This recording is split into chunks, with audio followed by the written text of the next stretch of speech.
I'd like to show you why knowing your why is the start of your journey.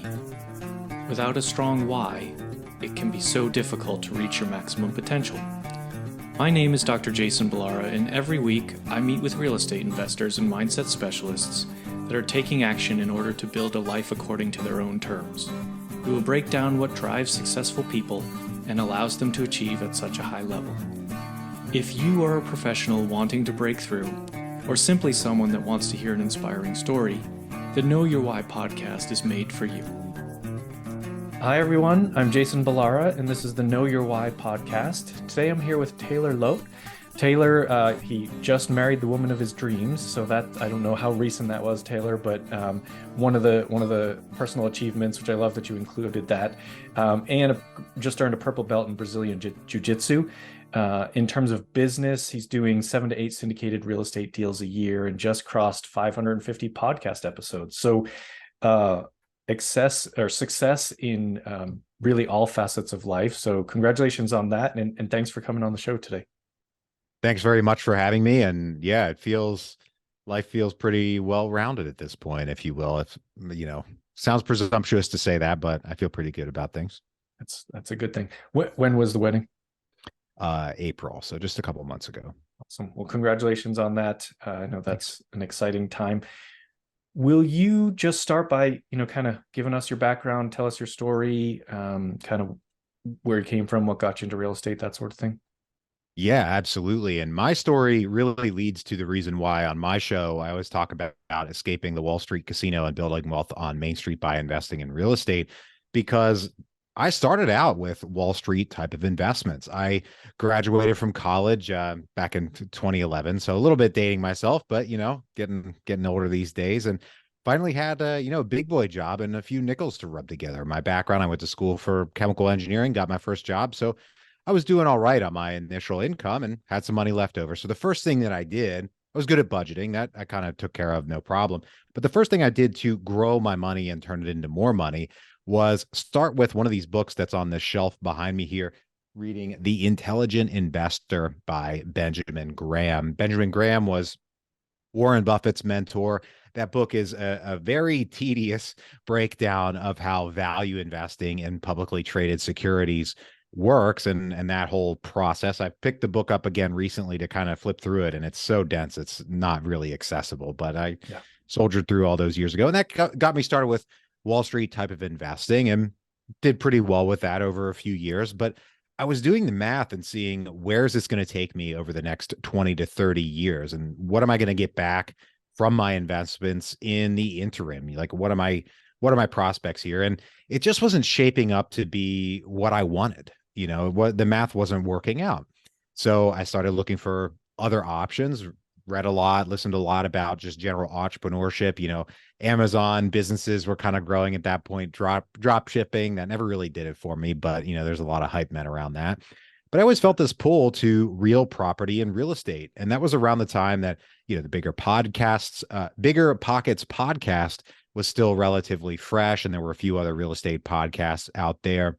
And I was listening to those, and, I finally started to get past this kind of inherent assumption that I think many of us make, that scaling in real estate means that we need to have all the money ourselves up front. I can't, go and buy bigger properties unless I have a few million in the bank already. I started learning about syndication and working with investors and other strategies, JVing and things like that, how debt works, how money really works in real estate. And that's what, got me started making the shift to real estate investing, was just really learning about the possibilities, especially as they compare to the, kind of tried, the more common investing advice that you see out there in, say, the corporate media.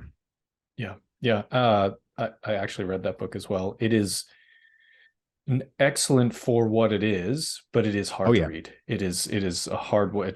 You can read a handful of pages at a time, and you have to take a break because it is cumbersome, but it is a truly probably, I mean, I haven't read a lot of books on stock investing, but I know that it has the reputation, and having read it is really an excellent book. So how did you start? Like, what was your first step into real estate? So first step, I think, just like many others, is just networking and getting educated. So I attended a couple of networking events pretty consistently that are here in Virginia, Richmond, Virginia, where I live.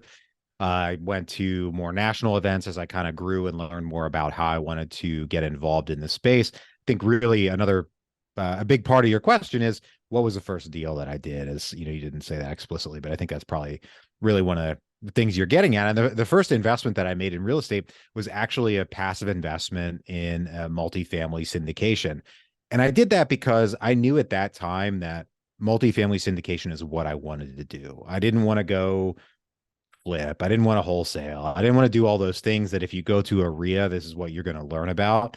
Not to say there's necessarily anything wrong with that. I think those strategies all have their respective strengths and weaknesses, and they can be right or wrong for different people. But man, something about learning about going out and buying 100, 200 units at a time, I was just, that really, did it for me. So going to national networking, national syndication networking events, meeting sponsors, and, based on my Wall Street investing background and kind of frugal ways of living, I had some capital and invested in a multifamily deal.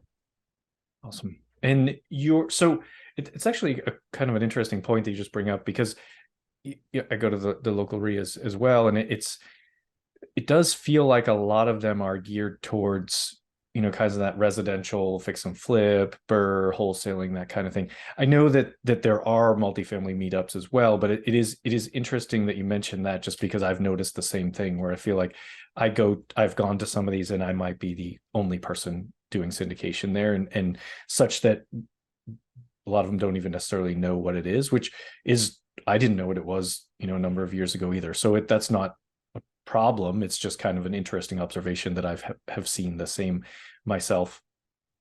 So you started, sort of with a passive investment, and then did you kind of move from there to the active side, or have you really stayed passive throughout? No, my goal was always to move to the active side and get to the point where, as a passive investor, you're placing your capital in deals, which is great because there's a lot of opportunity there. But if you want to really, I think, scale your own business, which is a completely different matter from passive investing, then you have to get on the active side kind of by definition. So from there, I continued networking and working, and it's been, several years since then. So the timeline's a little fuzzy in my head at this point, but continued going to national events. I started a multifamily networking event in my city. Now, this is a few years before COVID, so pandemics were not a consideration at that time. So get a bunch of people in a small room and talk about multifamily, bring in a speaker, that kind of a thing. I started my own podcast. I actually had a podcast before the podcast I host now, which I decided to kind of reconsider and revamp. But doing all those things that were really aimed at growing my knowledge base, growing my expertise in the area, which is kind of the same thing, growing my network in multifamily syndication, and then, of course, growing my potential investor database. And, when you eventually end up speaking with investors and raising capital, you need to dig that well before you're thirsty. So, yeah, those aspects all kind of added up to doing that first deal on the active side. Yeah.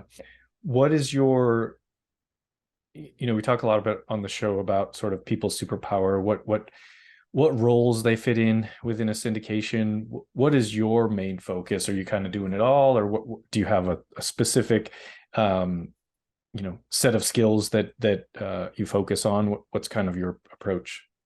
Yeah, it's a great question. So my approach to this business, my business in the business, and all that has changed over the years as I've done more, learned about my strengths and weaknesses, which we'll certainly touch on. So today, my business is solely focused on raising capital, finding the best operators, finding investors, and matching the two. Essentially, that's when you boil down capital raising. That's really what it is. But years past, those first couple deals, it was much more than that. I was in asset management. I was, talking to brokers and trying to, put all of the pieces together myself. And that's not my strength. There are others out there who succeed in doing all those things, putting all those pieces together themselves. But I essentially had to learn the hard way that I really need to focus on one aspect of this business. And I was fortunate enough to be able to focus on my favorite aspect of the business, which is, like I said before, finding the best operators, finding investors who would be interested in these types of a deal, and, kind of bridging the two, if you will, bringing the two together. But it took time to figure that out. And I certainly was not naturally good at that. Or I would say, to clarify a little bit more, I wasn't naturally better at that than I was at anything else, any particular other aspect of the business. I think really any improvements that I've made over the years in becoming better at raising capital have just boiled down to working on it, failing in one way or another, whether it could be a lot of things. Not talking about a deal specifically, but in finding the right operators or finding the right investors or, whatever it is, some aspect of this business, learning and iterating and growing along the way. But I didn't just immediately, show up one day and automatically be Mr. Great Capital Raiser. And the truth is I'm always looking for ways to grow and improve, because I think that's, how every investor and business person should look at their deals in their business.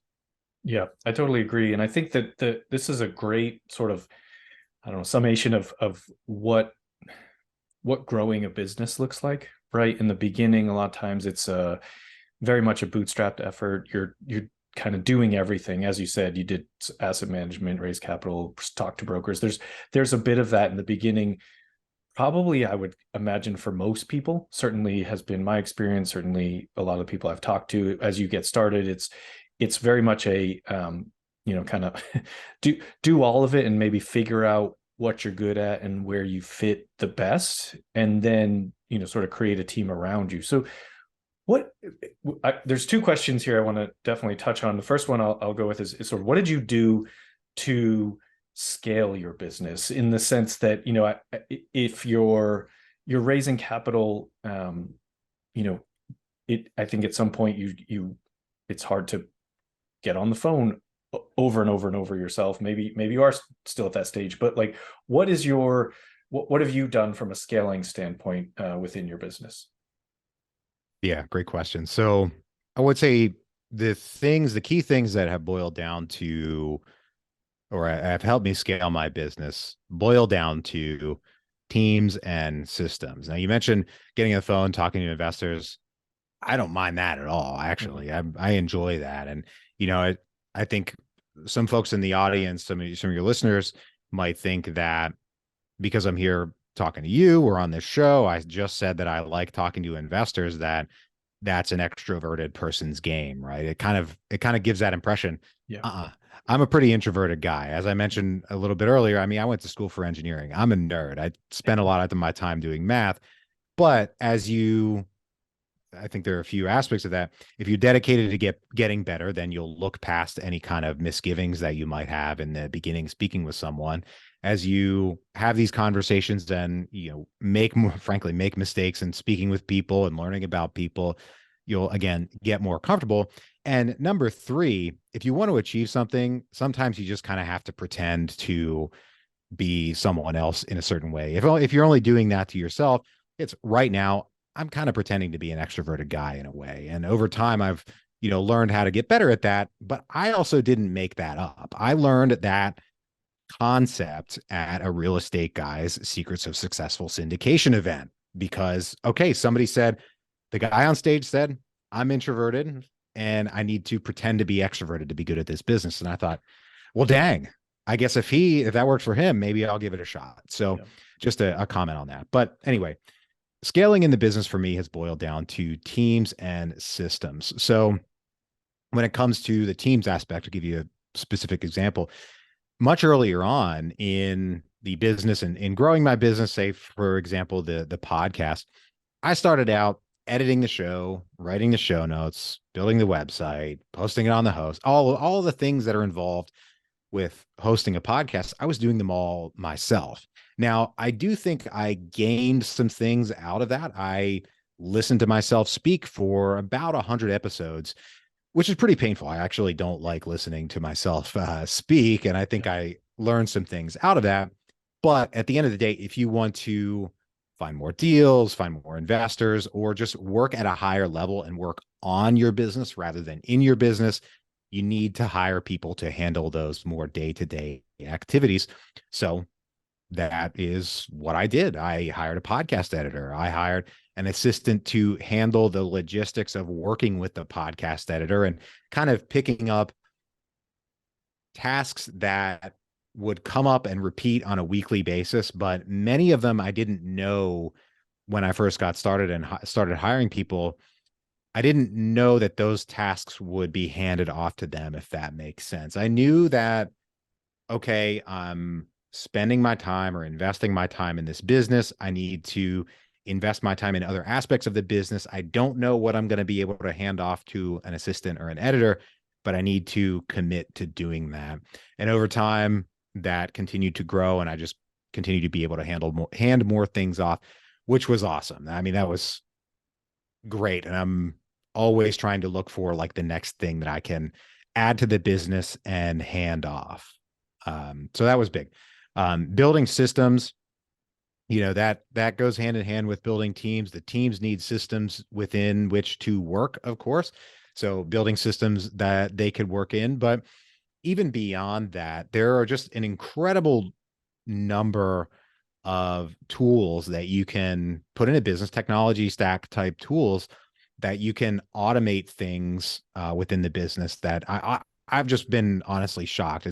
It's investor onboarding. For me, an awful lot of that is motivated is automated. I gotta watch my words here. An awful lot of that is automated. If someone signs up on my website to schedule a call to speak with me, well, they're going to get reminders. They're going to get all those things. And the first time that I do something manually is picking up the phone, hitting their name, and calling them. Now, granted, I'll read a bit of the information that they send into us if they send any about what they're looking for, things like that. But all those little pieces don't happen automatically. I had to build those systems and talk with others and get out there and network and learn about those things. But that's all been just so important for me in my business, much more important than I thought it would be at the beginning, to be honest. When I started doing both of those things, I thought this isn't going to get me, or I had some misgivings, if you will, some limiting beliefs. But it turns out that I needed to do those things in order to continue to grow. Yeah, I think there's some really kind of important points. One is you sort of touch on that, the whole concept of getting comfortable being uncomfortable, right? So as an introvert, I mean, I'm right there with you. And honestly, that's why I started the podcast, because I was just like, I need to do something that will make me realize, like, networking and like, or not even necessarily make me realize. I realized it was just very hard to force myself into the whole networking aspect. And I was like, well, the podcast is a good start. It was 2020, so we weren't meeting in person anyway, but I think Right. it was just one of those things. And both of us as extroverts having podcasts is a good example of where a lot of people just decide, oh, that's not something for me. I'm not that person. And as you said, you just kind of have to pretend to be that person. And for the first however many episodes it is, you'll sound like you're pretending to be that person, maybe. But eventually you get better at it. You get, probably somewhat more comfortable. What was always true, I've always enjoyed it.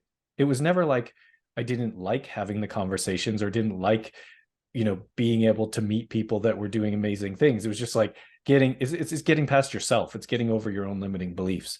And it's the same kind of concept, I think, as you mentioned, with starting to hire people as part of your team. In a way, that sort of, I had the same thing. It was like, I know I need an assistant. I can't keep doing this all myself. I don't know what they're going to do, but I'm going to get them in here and we're going to figure it out. And then we're going to set up systems to, so I'm still, it's still happening. It's still a process, but it's kind of like you almost have to look at things from the end, right? Like, this is how I see it being. We're not there right now. How do I get there? And the answer is probably never, do more things myself. Like, that's just it's just not generally how you should answer that question. So I kind of love what you pointed out there. Um, you mentioned that you're, in terms of the automations, a lot of getting an investor to that first phone call is all automated. What are you doing to meet new investors, attract new investors? Kind of what's your process there, that helps you kind of keep the ball rolling? Yeah, that's a great question. And this is another area where I'm always iterating and learning and working on focusing on the highest leverage activities, if you will. So for me, my podcast is number one by far, no competition any other way that I meet investors. And I think there are a few reasons for that. The podcast, people get to know you, right? They might Mhm. listen to me speak Yeah. for several hours on end and kind of get to understand and get comfortable with who I am or my track record or what we invest in or whatever particularly brings them into my orbit. And I think that is a lot of other folks' experience out there in the podcast world. That's the most effective way for me to go, and I'm certainly not alone in that. But that's not the only way that I meet new prospective investors. And this is an area where I'm working on now, thinking of ways to optimize or really focus on the number one, which is the podcast. I used to spent a lot of time, and I'm really personally I want to get away from saying spending time, and I want to incept myself into saying investing time. No matter what it is, I invested a lot of time in the bigger pockets forums specifically, and not spammy, low effort, AI generated posts, even though the AI thing is relatively new, genuinely working on contributing to the forums in a constructive way and really focusing on that and believing that that would, come back. And I had folks express interest and, speak with me, come through my, website and everything, but generally they don't invest with me, which is fine. No problem with that. But I think the important message that I take out of that is, okay, there might be some disconnect there where they're not the right fit in the first place, or they're not getting comfortable with me in some way. There's something there that isn't bridging the gap, and that's okay. But to me, that's a reason I should focus on number one, which is the podcast. I have people find me through Google as well. Super low percentage. Even the ones who schedule a call oftentimes don't pick up when I call them.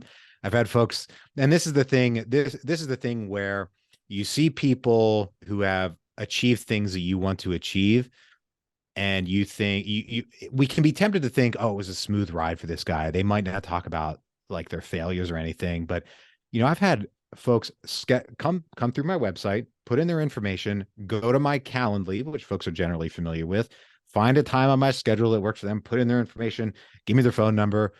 I call them and I say, hey, so and so, this is Taylor. Thanks so much for taking the time to speak today. And start the conversation. They're like, I never scheduled a call with you. Okay. Well, okay. I have you on my records. And then they just hang up. Like, that's happened.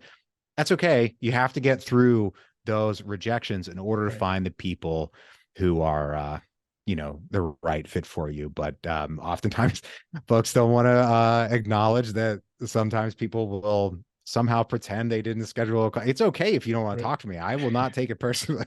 You can be Right. honest with me. But anyway, It's a hard thing to accidentally schedule those calls. It would be I'll leave you alone. You're off the list now. No problem. right. It would be very difficult to like, oops, I'm on someone's Calendly. Like, for people who it's a great example. I've had the same experience where it's like, people, or people sign up for the newsletter, and then they're like, they sort of then block it, and it's like, okay, that's fine, Just like, if you didn't want unsubscribe. it, but it's like, why did you sign up for it in the first place? So it's a funny example.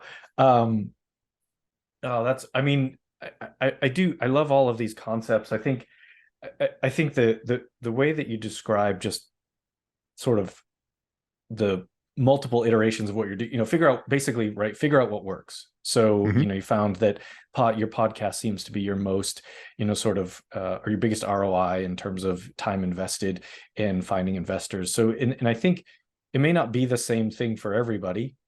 Not everybody has a podcast. A lot of people have podcasts now. Like it's pretty common, but like not everybody has podcasts. They might find a different way to sort of attract investors or whatever as they're trying to scale their business. So I think it's a really great point in that you need to look at that and look at what's working. And are you? I assume you're tracking metrics on this and really sort of figuring out kind of at a granular level what works and what doesn't work.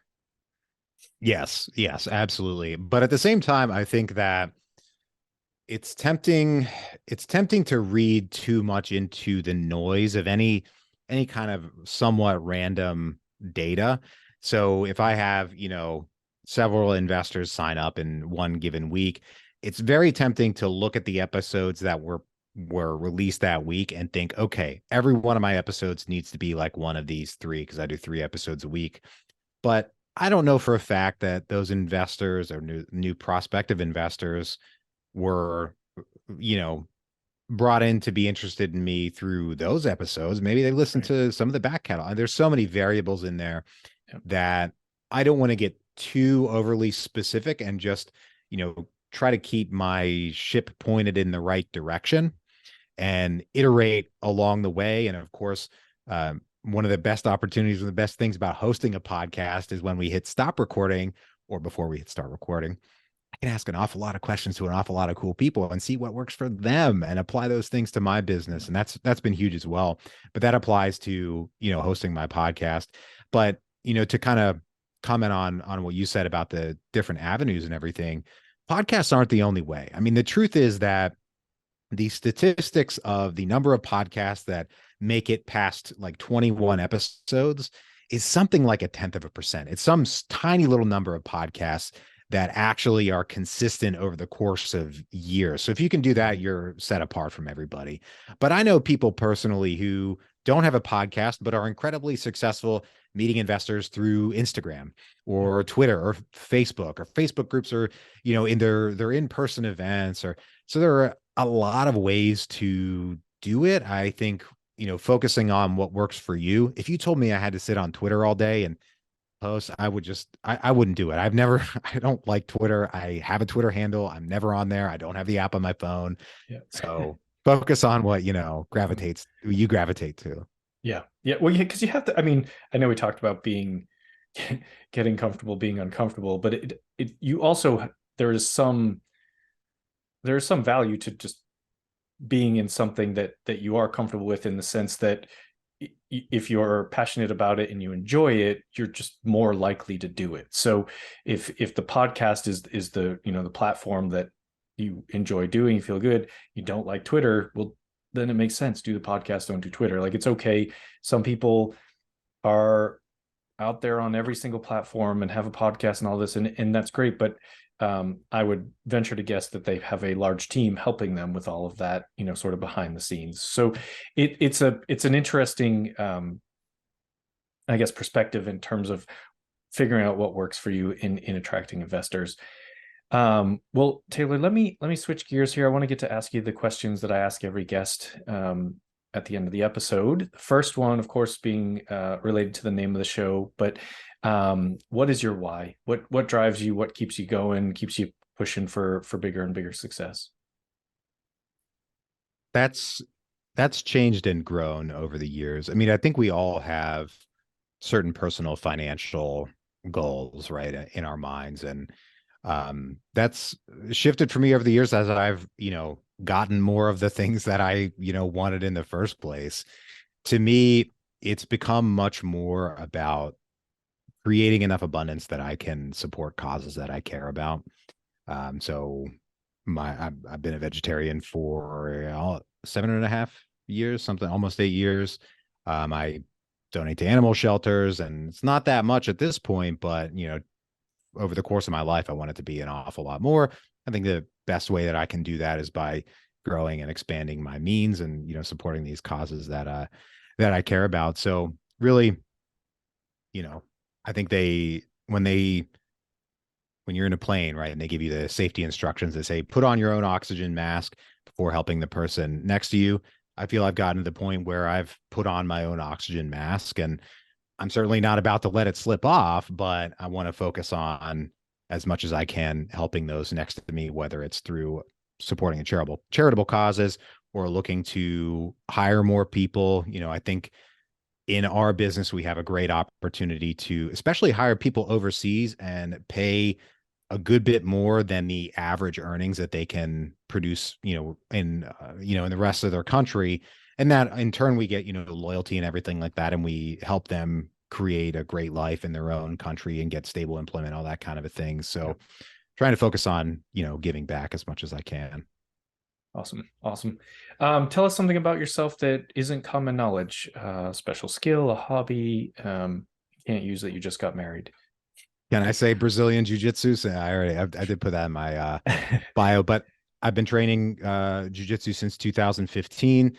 I think that doing and training jiu-jitsu has been for me a great way to learn or exercise grit and perseverance and kind of stick to itiveness. And also, I mean, it's a great social activity. I actually met my wife at jiu-jitsu. Obviously, she wasn't my wife at the time, but that's where we met. We met at jiu-jitsu gym. Um, and just the ability to take some time away and exercise is great. It's always difficult. There are many people at my gym who are, better than me. So that means I have to deliberately step into a situation where it's probably going to hurt. That doesn't necessarily mean I might get injured. I have been injured several times throughout the years, but it's at least going to be quite uncomfortable. That's at a bare minimum. And I think doing that between, 4 to 5 times a week, iterated over the course of, the past 8+ years, has just been incredibly helpful in pushing me to expand my comfort zone, whether it's in, business. Maybe if you're talking to me about having a conversation at a real estate networking event, how like physically worried do I need to be about that? How uncomfortable should I possibly be having a friendly conversation with someone? And I think that's also helped me get over my just anxiety and introversion in those situations, if you will. That's a really interesting take on, kind of, I've never done jujitsu. It seems like a common thing amongst real estate investors. I feel like I've talked to a number of people on the podcast that like they do Brazilian jiu-jitsu. I know Brandon Turner and David Green used to talk about it on the on the Bigger Pockets podcast. Like it seems like a very popular thing in that space, at least as far as I don't know anybody outside of real estate that does jujitsu. Like that's my perspective on it. But I do love that you sort of related it in the sense that there is, you're deliberately putting yourself in an uncomfortable position, and then and physically, and then that should mean that going to a meetup and sort of getting outside of your introverted self and shouldn't be. It is an interesting parallel because like I don't do jujitsu, but I like exercise. I've said I'm older than you, and I've said like I would rather hurt because I worked out than because I'm old, right? Like that's essentially my my I guess perspective on that is like I'd rather be sore and know it's because I did something to like positive for my body. But I've never thought of it in that aspect that like I should take that to the networking side of things and like use that mindset, I guess, towards like mentally challenging situations. So I thank you for saying that, because I actually think that's may may help me a ton in terms of that kind of those kind of interactions.